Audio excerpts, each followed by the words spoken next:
Good morning class. बेटा आज का जो हमारा टॉपिक रहेगा वो रहेगा Nazism and the rise of Hitler. कल हमने हिटलर के बारे में थोड़ी सी जो स्टोरी थी, हेलमुट की जो स्टोरी थी, जो 11 साल का जो लड़का था हेलमुट, उसकी स्टोरी हमने कल थोड़ी सी पढ़ी थी कि हेलमुट जो था वो किस तरीके का जीवन जीता था या बचपन में क्या क्या उसके साथ हुआ, कौन सी चीजें थी जिससे वो सबसे ज्यादा इफेक्ट हुआ और वो किसके बारे में सुना उसने।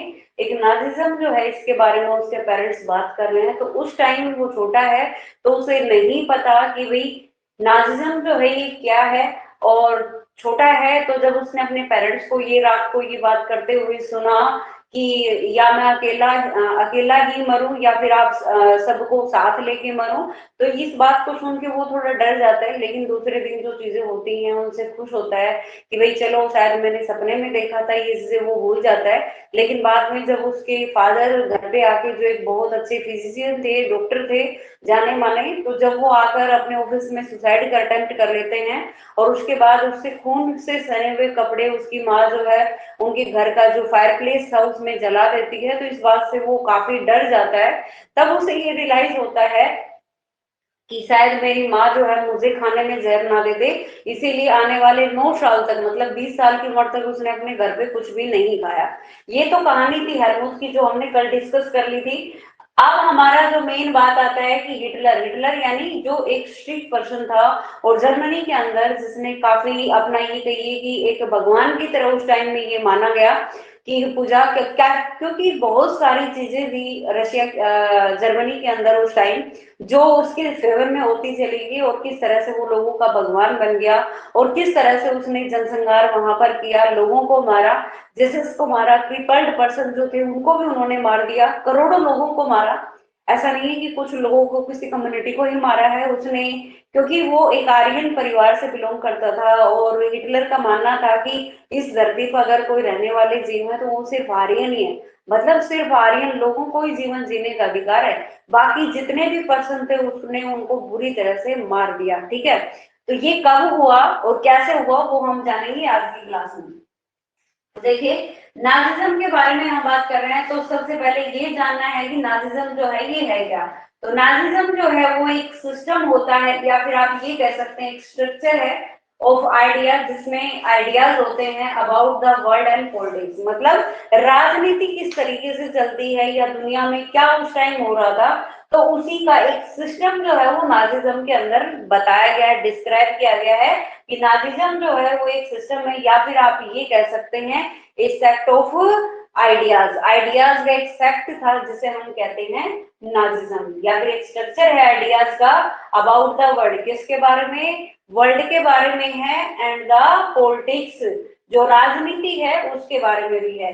अब बताया गया है कि भाई जर्मनी जो है, देखिए फर्स्ट वर्ल्ड वार आपने देखा कि फर्स्ट वर्ल्ड वार जो था हमारा, फर्स्ट वर्ल्ड वार जो था ये 1914 से लेकर 18 तक चला था, ये सबको पता है 18 तक ये चला था। तो इसमें क्या हुआ था कि दो ग्रुप जो बने हुए थे हमारे, central power versus alliance power, यानी सेंट्रल पावर जिसमें जर्मनी, ओटोमन और ऑस्ट्रिया हंगरी वगैरह आते हैं, और दूसरी तरफ था जो अलायंस पावर थी जिसके अंदर था आपका ब्रिटेन था, फ्रांस था, सर्बिया था, रशिया था, यूएसए वगैरह थे, ठीक है, पोर्टुगल था।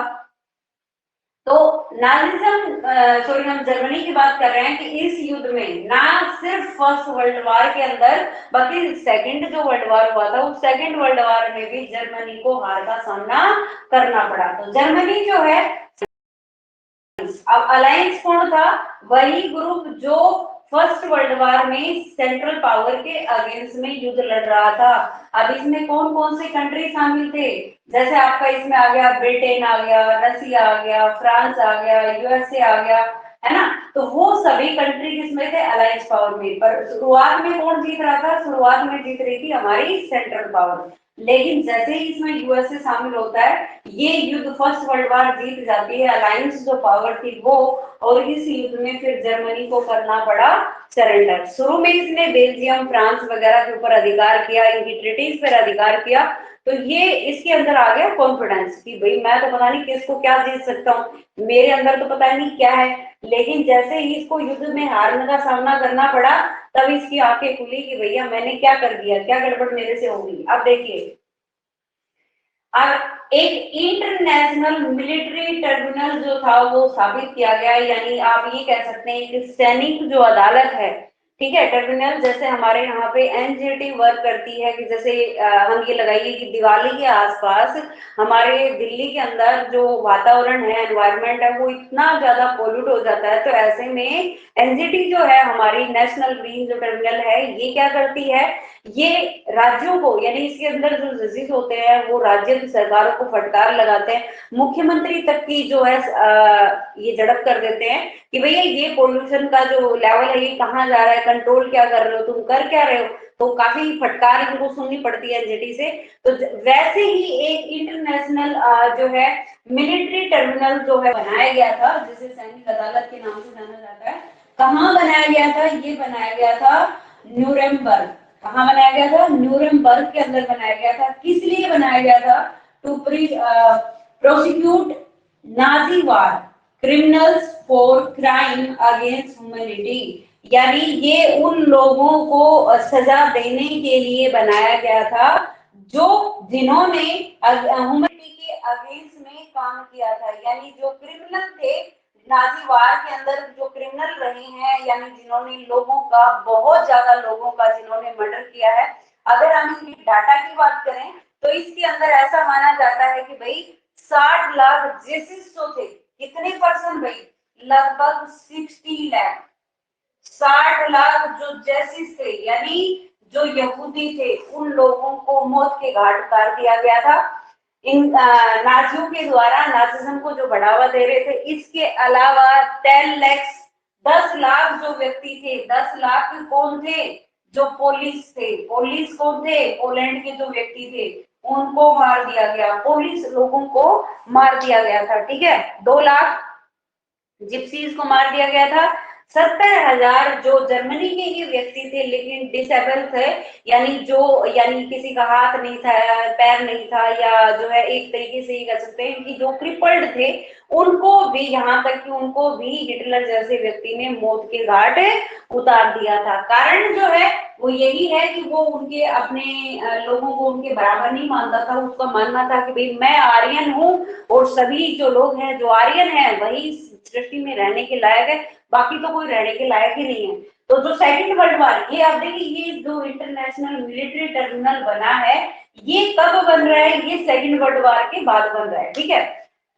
अब ये क्यों बना था, अब आप कहोगे हिटलर तो मर गया। देखिए, हिटलर जो था, ये आपने एक बार देख लिया। तो नाजिज्म जो है ये सिस्टम है, स्ट्रक्चर ऑफ आइडियाज का, वर्ल्ड ऑफ पॉलिटिक्स के बारे में। जर्मनी जो थी, इसने भी अलायंस के सामने क्या कर दिया, अपना सरेंडर कर दिया। अब देखिए, जर्मनी जो है ये फर्स्ट वर्ल्ड वार भी आ गया और ये सेकंड वर्ल्ड वार भी आ गया। अगर हम 1945 की बात करें तो 1945 के अंदर क्या हुआ था, अब आपको पता है कि जो हिटलर था, यानी अगर हम डेट की बात करते हैं तो भाई डेट में आता है 20, आपका जो मई है, 20 ऑफ मई।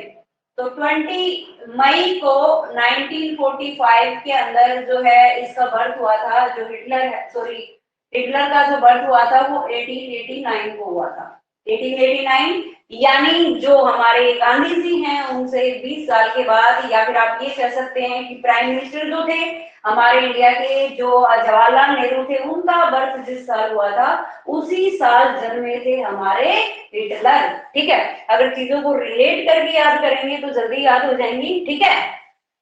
तो गांधी जी से 20 साल और लगभग जो आपके पंडित जवाहरलाल नेहरू है जिस साल जन्मे थे उसी साल हिटलर का जन्म हो रहा है। और 30 मई को, यानी 1945 को अगर हम बात करें तो उस समय में जो हिटलर है उसकी क्या हो गई थी, डेथ हो गई थी। कब हुई थी,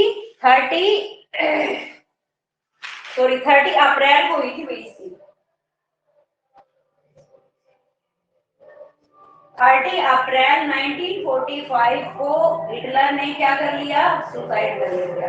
अब देखिए, अगर हम बात करें कि हिटलर जैसे व्यक्ति, उसने लोगों को, करोड़ों लोगों को मारा, मौत के घाट उतारा, इतना भगवान की तरह ये पूजा, इतनी चीजें इसने की, इसके सामने ऐसी कौन सी स्थिति आ गई थी कि जिसकी वजह से इसको सुसाइड अटेम्प्ट करना पड़ा, या फिर आप ये कहिए कि सुसाइड अटेम्प्ट करना ज्यादा अच्छा समझना बजाय इसमें सरेंडर करने की। ऐसा इसलिए हुआ कि सेकंड जो वर्ल्ड वार था, इस सेकंड वर्ल्ड वार के अंदर इसको अपनी पराजय बिल्कुल साफ नजर आ गई थी कि भैया अब हमारे साथ कुछ नहीं होने वाला, अब हम हारेंगे और हमें भी सेम वैसे मारा जाएगा जैसे हमने जेसस और पीपल्स पर्सन को मारा था। जैसा हेलमुथ की घटना में हुआ था कि हेलमुथ के जो फादर थे वो डर रहे थे, क्यों? क्योंकि उनको ये लगा कि जिस तरीके से उन्होंने जेसस और पीपल्स जो पर्सन है उनको मारा, वैसे ही उनको भी लोग क्या कर देंगे, मार देंगे, और वो जिंदा किसी हालत में बचने वाला नहीं है। इसीलिए उसने क्या किया कि उसने बजाय सरेंडर करने के और अपने आप को सुसाइड कमिट करना ज्यादा जरूरी समझा या ज्यादा अच्छा समझा। तो अब देखिए 1945 में इसकी होगी हिटलर की डेथ, यानी इसने अपनी जो सुसाइड थी वो अटेम्प्ट कर ली।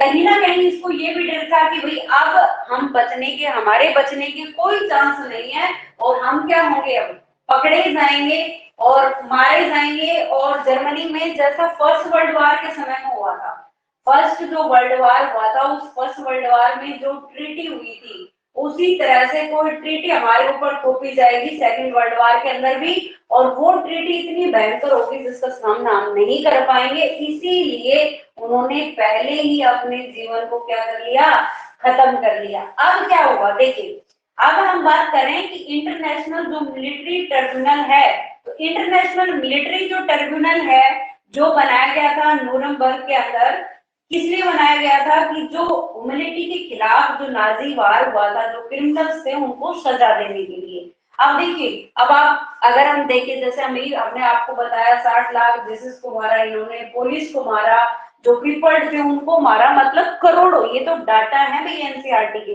इन डाटाओं की बात करें, अगर डाटाओं के अलावा बात करते हैं तो पता नहीं कितने ही करोड़ों की संख्या में लोग थे जिनको इन्होंने नाजियों ने धर्म के नाम पर, नाजी के नाम पर मार दिया था कि भाई ये हमारे लायक नहीं है, हमारे साथ नहीं रह सकते, तो इनको क्या कर दो, मार दो। ठीक है, बुरी तरीके से तड़पा तड़पा के उन लोगों को मारा गया। तो अब देखिए, अब ऐसा तो है नहीं कि इतने लोग मारने वाले हैं, लेकिन अब देखिए यहाँ क्या कह रहा है कि terminal sentence only 11 Nazi leaders to death, कि सिर्फ 11 व्यक्तियों को, अब देखिए करोड़ों लोगों को मारा जा रहा है, करोड़ों लोग मारने वाले हैं, लेकिन सजा कितने को दी जा रही है, सिर्फ 11 नाजियों को दी जा रही है। 11 व्यक्तियों को सजा दी गई। क्यों किया गया?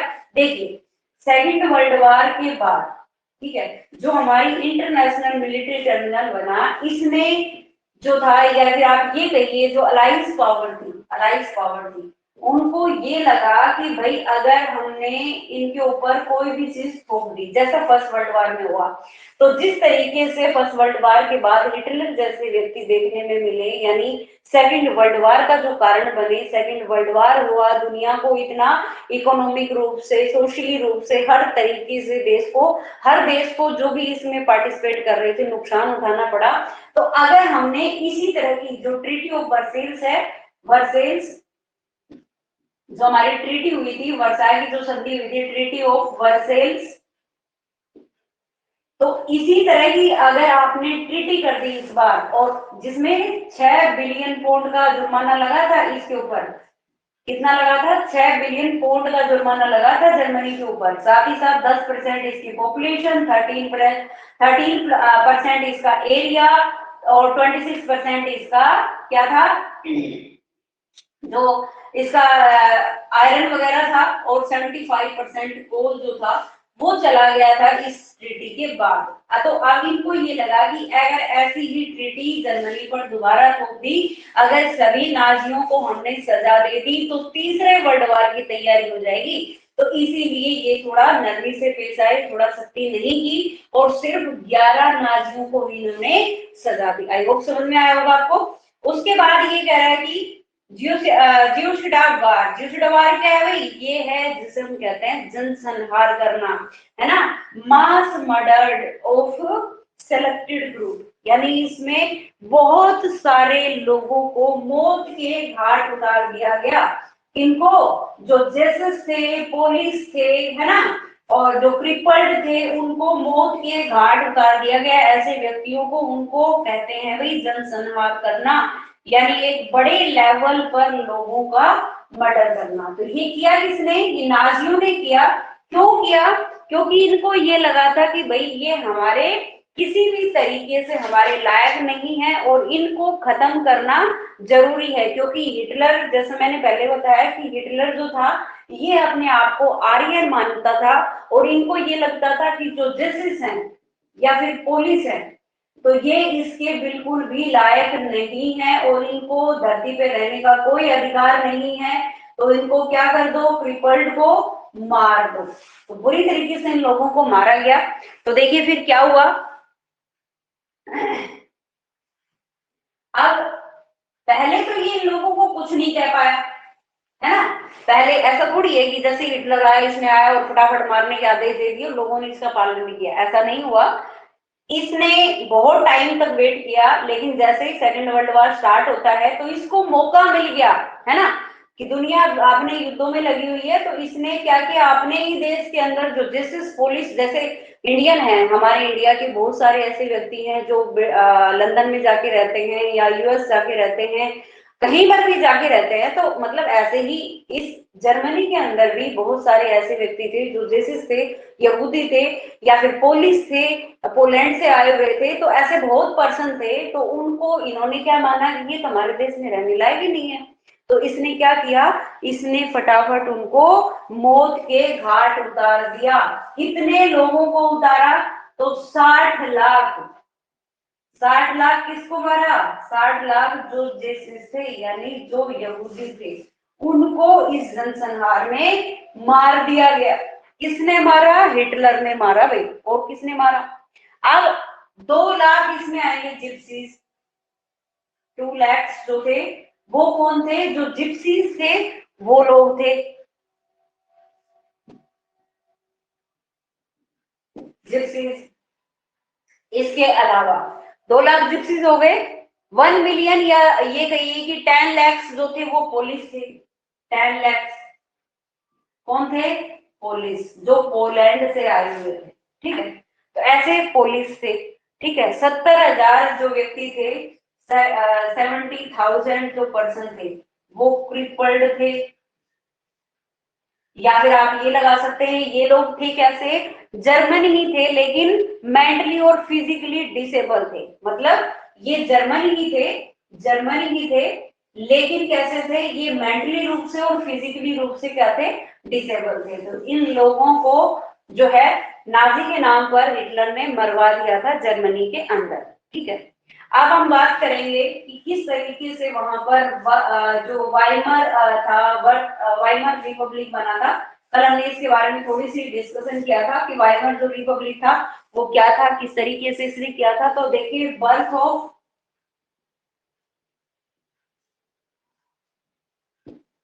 Weimar Republic, birth of Weimar Republic. अब वाइमर जो है ये क्या है भाई? वाइमर जो है ये प्लेस का नाम है, ये जर्मनी के एक प्लेस का नाम है। ठीक है, तो अब आपको पता है कि अगर हम फर्स्ट वर्ल्ड वॉर की बात करें तो एक तरफ आपकी जो है सेंट्रल पावर है और दूसरी तरफ आपकी अलायंस या अलाइड पावर है। तो दोनों तरफ जो है, इधर आपकी क्या है? जर्मनी है, सबसे मेन जो है वो जर्मनी है, ऑस्ट्रिया है,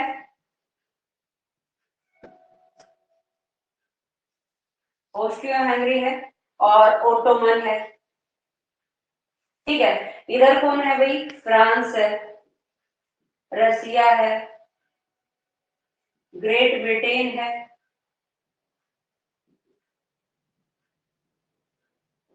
ठीक है, यूएसए है और भी बहुत सारे कंट्री हैं। तो इसमें स्टार्टिंग में जीत कौन रहा था? Central power. लेकिन बाद में लास्ट में जीता कौन? जो अलायंस पावर है ये जीती और जर्मनी को सरेंडर करना पड़ा इस अलायंस पावर के बाद। अब क्या हुआ कि जर्मनी का जो रूलर था, जर्मनी का जो रूलर था, रूलर ऑफ जर्मनी, उसने क्या किया? उसने देखा कि भाई फर्स्ट वर्ल्ड वॉर के अंदर अब हम हारने वाले हैं, है ना, और जर्मनी को अब स्टार्टिंग में इसने अटैक तो कर दिया दोस्ती के चक्कर में, क्योंकि इसने सर्बिया के ऊपर अटैक किया सबसे पहले। सर्बिया जो इनका दोस्त हुआ करता था रसिया का, तो ऑस्ट्रिया के राजकुमार की जब डेथ हुई तो ऑस्ट्रिया और जर्मनी ने मिलकर अटैक कर दिया किसके ऊपर, सर्बिया के ऊपर कर दिया, रसिया ने कर दिया जर्मनी पे। फिर उसके बाद इसका फ्रांस भी आ गया, ब्रिटेन आ गया, रसिया, यूएसए वगैरह, तो ये आपस में एक दूसरे पर अटैक करने लगे। स्टार्टिंग में ये लगा कि भाई चलो जितना नाम कमाना है फिर करना है, जितने कॉलोनीज हम बनाने हैं बना लेते हैं, एक दूसरे पर अटैक कर लेते हैं, अधिकार कर लेते हैं, क्योंकि कॉलोनियों की भूख उस समय में इनको बहुत ज्यादा हुआ करती थी, है ना। तो इनको ये लगा कि स्टार्टिंग में भैया युद्ध चलेगा, महीने 2 महीने थोड़े दिन चलेगा, उसके बाद शांत हो जाएगा, तुम अपनी कॉलोनी जो है, क्योंकि देखिए जर्मनी जैसे मैंने पहले बताया था शुरुआत में फ्रांस और बेल्जियम को जीत लेता है, तो जर्मनी का कॉन्फिडेंस पहुंच गया था यहाँ, ठीक है। अब कॉन्फिडेंस अप हो गया तो इसने सोचा कि भाई अब मैं जितना ज्यादा कर सकता हूँ अधिकार कर लेता हूँ। तो अब क्या हुआ कि फर्स्ट वर्ल्ड वॉर ही हार गए। फर्स्ट वर्ल्ड वॉर जब हार जाते हैं तो जर्मनी का जो रूलर था उसे पता था कि भाई अब ये जो देश हैं ये तेरे साथ लेंगे बदला, है ना, और भयंकर वाला लेंगे, इसीलिए इसने अपने पद को छोड़ दिया। अब जैसे ही पद को छोड़ा तो वहां पर ये हुआ कि भाई अब हम क्या करें, है ना। तो किसी ने कहा कि भाई डेमोक्रेसी कंट्री बना लेते हैं, रिपब्लिक बना लेते हैं, या फिर कईयों ने ये कहा कि चलो जैसे रशिया के अंदर हो रहा है हम भी ऐसे ही अपनी पावर को जो है बनाते हैं, एक जो है सोशलिज्म कंट्री से बना लेते हैं। तो सबके ओपिनियन अलग अलग आते हैं, लेकिन फाइनली जो है रशिया के अंदर सॉरी जर्मनी के अंदर जो वाइमर था उसमें रिपब्लिक जो है वो स्थापित हो जाता है। अब देखिए जैसे कहते हैं ना कि जैसे दादा अगर कोई काम कर देता है तो उसका हर्जाना कौन भुगतता है, पोता भुगतता है ना। तो राजा ने तो युद्ध कर दिया, गड़बड़ कर दी, और उसका हर्जाना किसको भरना पड़ रहा है, वाइमर रिपब्लिक को। वाइमर रिपब्लिक जो डेमोक्रेटिक बन रहा है और डेमोक्रेसी के नाम से काम कर रहा है, जिसमें सभी लोगों को चाहे वो मैन हो या वुमेन हो, मैन प्लस वुमेन सभी को क्या दिया गया, universal adult franchise, universal adult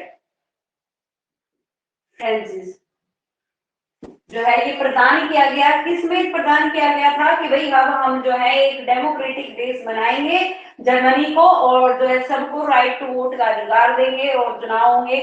अच्छी बात है, रिपब्लिक बन गई भाई। लेकिन रिपब्लिक अभी क्या है, एक छोटे बच्चे की तरह से है, एक नाजुक बच्चे की तरह से है, जिसे अभी ज्ञान नहीं है, या ये कहिए जो अभी परिपक्व नहीं हुआ है, जिसे अभी वहां की स्थितियों के बारे में पता नहीं है।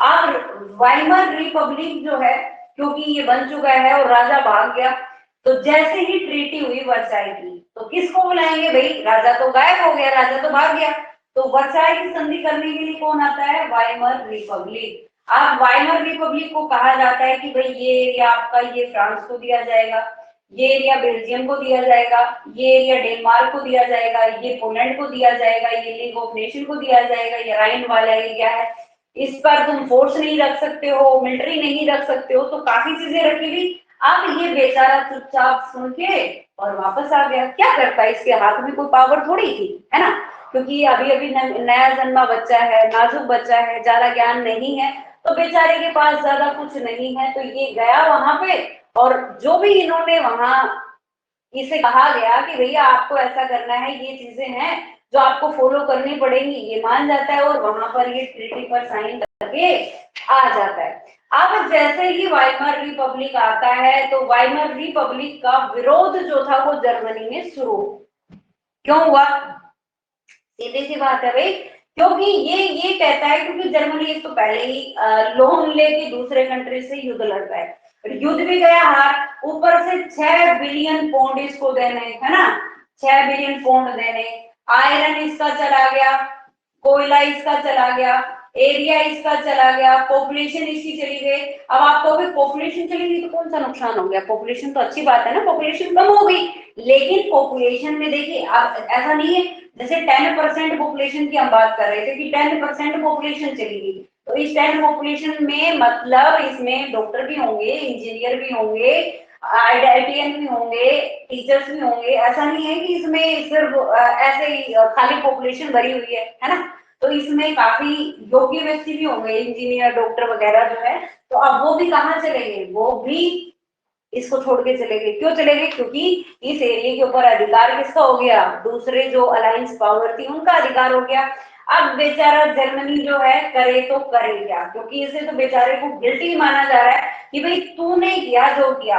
अब सारा दोष किस पर आ गया, भूल गए दादा ने क्या किया, राजा ने युद्ध शुरू किया, राजा छोड़ गया, लेकिन सारा दोष किस पर आ गया, वाइमर रिपब्लिक पर आ गया। किस पर आया भाई, वाइमर रिपब्लिक पर आ गया। जनता हो गई वाइमर रिपब्लिक से नाराज कि भाई तेरी वजह से युद्ध हुआ है, सॉरी तूने ही इतना, क्या जरूरत थी तेरे को 6 बिलियन डॉलर की हाँ भरने की कि भाई मैं 6 बिलियन डॉलर दे दूंगा, क्या जरूरत थी अपनी पॉपुलेशन देने की, एरिया देने की, कोयला भी दे आया, आयरन भी दे आया, तो हम डेवलपमेंट कैसे करेंगे, आगे कैसे बढ़ेंगे। तो लोग बुरी तरह से नाराज हो गए वाइमर रिपब्लिक से। अब ये तो बेचारा छोटा सा बच्चा अभी पैदा हुआ, अभी कोशिश कर रहा है कि भाई जो है आगे बढ़ेंगे, लेकिन अब इसका कोई चारा चलने वाला था नहीं। अब करे भी तो क्या करे बेचारा वाइमर रिपब्लिक, है ना। अब देखिए आगे क्या हुआ कि वाइमर रिपब्लिक का जो जन्म हुआ था वो फर्स्ट वर्ल्ड वार के बाद हुआ, 1914 से 18 के बाद जो है ये हुआ, जिसमें सेंट्रल पावर जो थी वो युद्ध हार जाती है, और उसके बाद सारी युद्ध की जो संधि है वो वाइमर रिपब्लिक को करनी पड़ी, क्योंकि राजा जो था वो गायब हो जाता है इससे। इसके बाद जो है जर्मनी के जो अधिकार थे, क्योंकि जर्मनी ने पहले किस पर अधिकार किया था, फ्रांस को इसने जीता, बेल्जियम को इसने जीता, तो अब बेल्जियम और फ्रांस दोनों पर अधिकार किसका हो गया, सॉरी फ्रांस और जो बेल्जियम था उन दोनों ने बदला तो लेंगे ना कि भैया मेरे ऊपर अटैक किया था, मेरे को जीता था, आजा तेरे को मैं चखाता हूँ, और वो उन्होंने जर्मनी के एरिया के ऊपर कर लिया अधिकार। ठीक है, उन्होंने ज्वाइन कर लिया, तो Germany made interior gains by occupied France and Belgium. उसके बाद क्या हुआ,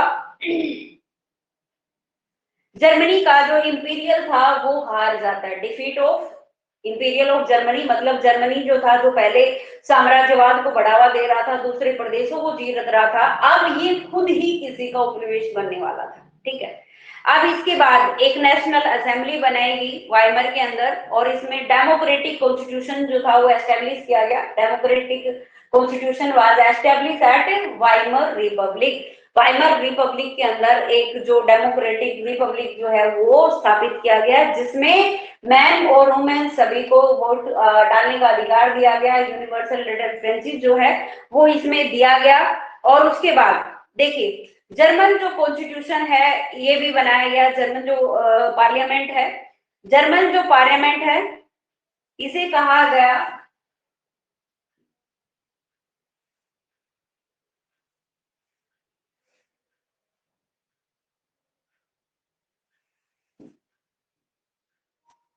इसे कहा गया, जैसे रिच होता है RICH, तो ये रिच नहीं है, बीच में ई लगा हुआ है, तो राइस स्टैंड जो है ये कहा गया था वहां की पार्लियामेंट को, जो वाइमर के अंदर बनाई गई थी। तो ये पार्लियामेंट, जैसे भारत के अंदर पार्लियामेंट है ना, और रशिया के अंदर डोमा कहा गया था पार्लियामेंट को, तो वैसे ही राइस स्टैंड जो है ये कहा जाता है रशिया की जो पार्लियामेंट है उसे। लेकिन उस टाइम इसे कहा गया था, आज के समय में अगर हम इसे कहें तो इसे कहा जाता है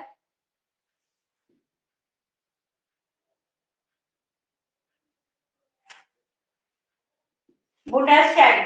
क्या कहा जाता है, बुंडेसटैग। ठीक है, ये प्रेजेंट में नाम है जर्मनी की जो पार्लियामेंट है उसका प्रेजेंट नाम है, और ये पुराना नाम है भाई, ये ओल्ड नाम है और ये प्रेजेंट नाम है। ये तो नाम था जब जो था वाइमर रिपब्लिक बना था उस टाइम में वहां की जो पार्लियामेंट थी उसका नाम रखा गया था। आज के टाइम की बात करें तो बुंडेसटैग जो है वो नाम है वाइमर, सॉरी जर्मनी की जो आज की पार्लियामेंट है उसका नाम है। उसके बाद इलेक्शंस हुए, रिपब्लिक का निर्माण हुआ, यूनिवर्सल रेफरेंसेस के आधार पर वहां पर वोट वगैरह हुए, और उसके बाद this Weimar Republic was not receive well bye its own people. कारण जो रहे कि क्यों नहीं हो पाया। रीजन की अगर हम बात करते हैं कि वाइमर रिपब्लिक से लोग नाराज हुए, वो क्यों हुए, तो जैसा मैंने आपको बताया कि जो ट्रीटीज हुई थी जर्मनी की, ट्रीटी ऑफ वर्सेल्स, तो treaty of Vercel Weimar Republic करके आया था, तो इसकी वजह से जर्मनी की जो जनता थी वो नाराज हो जाती है वाइमर रिपब्लिक से, और वो कहती है कि भाई आपने ही किया है जो किया है, अगर क्या जरूरत थी तुम्हें वहां जाके ट्रीटी करने की, है ना, इतनी हाँ भरने की। अब जर्मनी जो खुद लोन लेके काम चला रहा है, जो खुद कंगाली में जी रहा है, तो भाई मुझे ये बताओ तुम कर्जा कैसे उतारोगे, कर्जा नहीं उतार सकते। तो ये रीजन था जिसकी वजह से Weimar Republic, treaty of Versailles जो थी, इस वजह से वाइमर रिपब्लिक से लोग हो गए नाराज। ठीक है, अब नाराज क्यों हुए, क्योंकि पहले ही तुमने 10% पॉपुलेशन दे दी, 13% एरिया या टेरिटरी जो एरिया था वो दे दिया, 26% कोयला दे दिया, 75% जो आयरन है वो तुम दे के बैठे हो, तो अब बताओ क्या होने वाला है आगे। अब फिर क्या हुआ, उसके बाद जर्मनी की जो सेना थी उसे भंग कर दिया गया, जर्मनी की जो सेना थी उसे कर दिया गया भंग, और उसके बाद कंपनसेशन के रूप में 6 बिलियन पाउंड जो थे वो हाँ भर लेता है वाइमर की, हम आपको पे करेंगे। हालांकि खुद लोन में जी रहा है, लोगों की हालत खराब हो रही है। अब आप एक बात सोच सकते हैं कि जिस समय में जर्मनी, अब इस दौर से मान लीजिए ये बुरा वक्त था जर्मनी के लिए, क्योंकि इसको 10% बेचारे का एरिया गया, ये भी यहाँ से सॉरी पॉपुलेशन चली गई। अब पॉपुलेशन चली गई तो यहाँ से इसका नुकसान हुआ, 13% एरिया चला गया, तो यहाँ से जो भी रिसोर्सेज वगैरह थे वो चले गए। अब 26% इसका चला गया कोयला। ठीक है, कोयला यानी कोयला जो किसी भी देश के योगदान में माना जाता है कि भाई सबसे ज्यादा योगदान, जैसे अगर हम आज के समय में इंडिया की बात करें तो हमारा इकोनॉमी कंट्रीब्यूशन सबसे ज्यादा कोयले का रहा है, झारखंड बिहार वगैरह के अंदर, उड़ीसा के अंदर, क्योंकि वहीं से सबसे ज्यादा कोयला निकलता है, तो कोयला जो है ये सबसे ज्यादा योगदान देता है, और 75% इसका आयरन चला गया बेचारे का। उसके बाद राइनलैंड भी चला गया, राइनलैंड पर भी अधिकार हो गया। रूवर जो था, फ्रांस ने, फ्रांस के ऊपर इसने अधिकार किया था, तो फ्रांस ने बदला लेने के लिए रूवर को भी अपने अधिकार में कर लिया। तो ये वो कारण थे जो ट्रीटी ऑफ वर्साई में हुए थे, और इसी वजह से लोग हो गए थे इससे नाराज। उसके बाद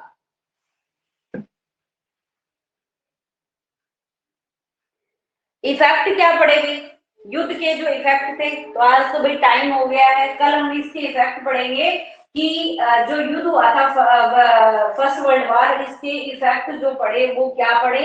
अभी हमने रीजन जाना वाइमर रिपब्लिक का। ठीक है, तो ये था आज का हमारा चैप्टर, बाकी का चैप्टर भी हम ऐसे हिस्टोरी की टाइम में ही जानेंगे, ज्यादा बर्डन लेने की जरूरत नहीं है। एनसीईआरटी बाद में करवा देंगे, एनसीईआरटी की जो रीडिंग है, बाकी मैंने उसकी बुक से मेन मेन जो टॉपिक है वही उठाए हैं और वही आपको करवाने की कोशिश की है, ताकि लेसन आपको इजीली तरीके से और एक अच्छे मैनर से समझ में आ जाए कि पहले स्टोरी जो है वो क्या है। जो आपका सेकंड टॉपिक है, इसमें फर्स्ट में आपको हेलमुथ और उनके बारे में दिया हुआ है और बर्थ ऑफ वाइमर के बारे में दिया हुआ है। सेकंड में जो है, जो हिटलर है उसकी पूरी जर्नी जो है इसमें बताई गई है, तो वो हम जानेंगे अपनी नेक्स्ट क्लास में। आज के लिए इतना ही, मिलते हैं नेक्स्ट क्लास में। Thank you.